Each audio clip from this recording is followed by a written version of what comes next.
ট্রেনের হকার সাগর বা হীরালাল, অর্থনীতির অন্য আয়না।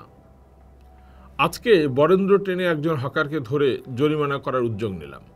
কি মনে হলো, ধরে কেবিনে নিয়ে এলাম, এক কাপ কফি খাওয়ালাম, তারপর তার পরিবার ও আয় সম্পর্কে খোঁজ খবর নিলাম।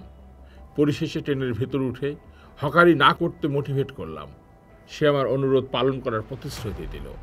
ছেলেটির নাম সাগর, বাড়ি চাটমোহর। সামাজিক যোগাযোগ মাধ্যমে ফেসবুকে এই পোস্ট দিয়েছিল বাংলাদেশ রেলওয়ের একজন বড় কর্মকর্তা। সে 2024 সালের ঘটনা। বনফুলের ক্যানভাসের নামের একটি গল্প আছে। গল্পের একটি অংশ এমন: স্ত্রী কাত্যায়নীর কাছে যে ভৈরবকে শুনতে হয়, এক করার মুরদ নেই, বিয়ে করতে যাওয়া কেন তার। সেই ভৈরবী আবার ক্যানভাসের হীরালালকে স্টেশনে এই বলে ধাক্কা দেয়, আপনারা হচ্ছেন দেশের শত্রু, দুনিয়ার যত শৌখিন বাজে জিনিস জুটিয়ে এনে দেশটাকে রসাতলে দিচ্ছেন, বুঝলেন? রাষ্ট্রীয় সমর্থন ছাড়া বড় পুঁজি এখনো দাঁড়াতে পারবে না হকার অর্থনীতির সামনে। রাস্তার পাশের রেস্তোরাঁয় যে নান রুটির দাম 50 টাকা, তারই পাশে বা একটু দূরে টিনের দোকানে তা 10 টাকা। গরিব যাত্রীটি কই যাবেন?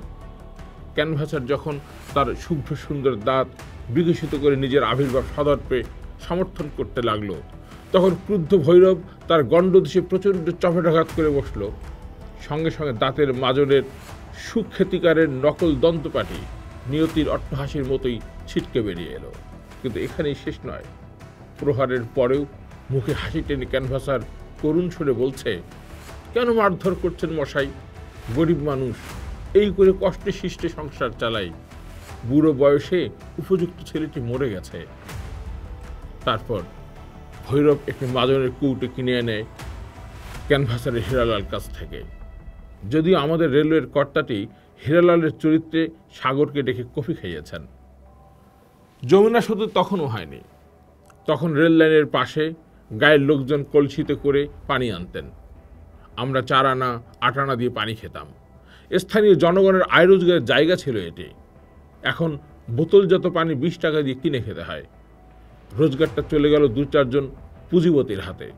নগদে পেলাম পরিবেশের 12টা বাজানোর প্লাস্টিক।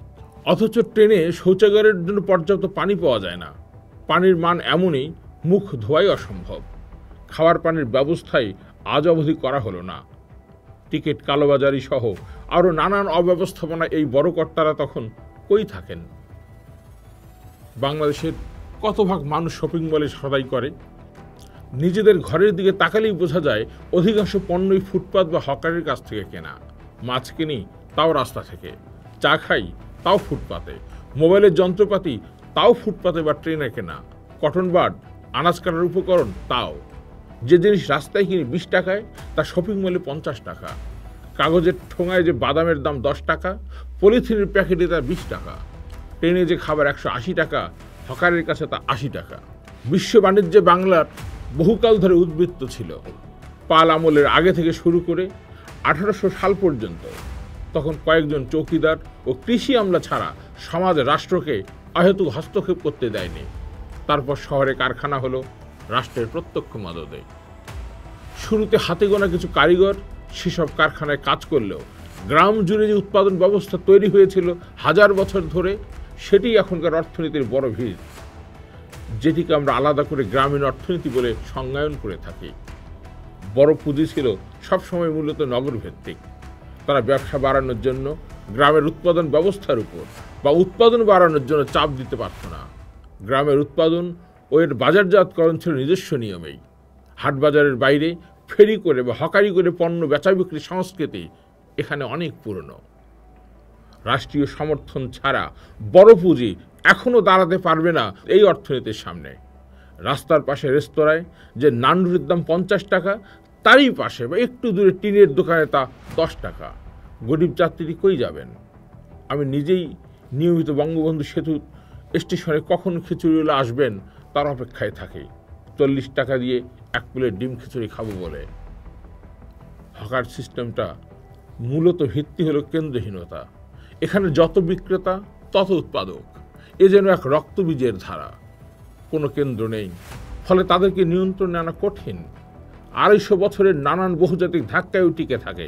এ ব্যবস্থায় বড় কারখানা তৈরির সুযোগ ছিল না বলে কোনো কারিগরের পক্ষে গোটা গ্রামের কারিগরদের বাড়িতে বাড়িতে চলা কারখানাগুলোকে গায়ের জোরে রাষ্ট্র আর বড় পুঁজির মদদে কিনে নেওয়া অসম্ভব প্রায়। একটা বড় কারখানা তৈরি করে একা বা কয়েকজন মালিক হয়ে গোটা বিক্রির লাভ নিজের পকেটে ঢোকানো, সে অবস্থা আজও নেই হকার উৎপাদন ব্যবস্থায়। বড় পুঁজির পৃষ্ঠপোষক রাষ্ট্র আর কর্পোরেট এবং বড় পুঁজি সে তত্ত্ব জানে বলেই তার পক্ষে এই উৎপাদন ব্যবস্থার পৃষ্ঠপোষক হওয়া আত্মঘাতী। ফলে প্রথম থেকেই কর্পোরেট তাকে প্রতিযোগী হিসেবে বেছে নিয়ে হটিয়ে দিতে উদ্যোগে। আর এই বহুজাতিকের আছে বিশ্ববিদ্যালয়ের শিক্ষিত সমাজ, টেলিভিশন ও ফেসবুক। ফোর্ট উইলিয়ামের শিক্ষিত সমাজ ও চিরস্থায়ী বন্দোবস্তের সুবিধাভোগীদের দিয়ে ব্রিটিশ ইস্ট ইন্ডিয়া কোম্পানি এই স্বীকৃতিই তো আদায় করেছে। ফলে তাদের সামনে মেহনতি হকার সমাজ তো নিগৃহীত হবেই। শ্রেণীভেদে এই ঘৃণাবোধ তো নতুন নয়।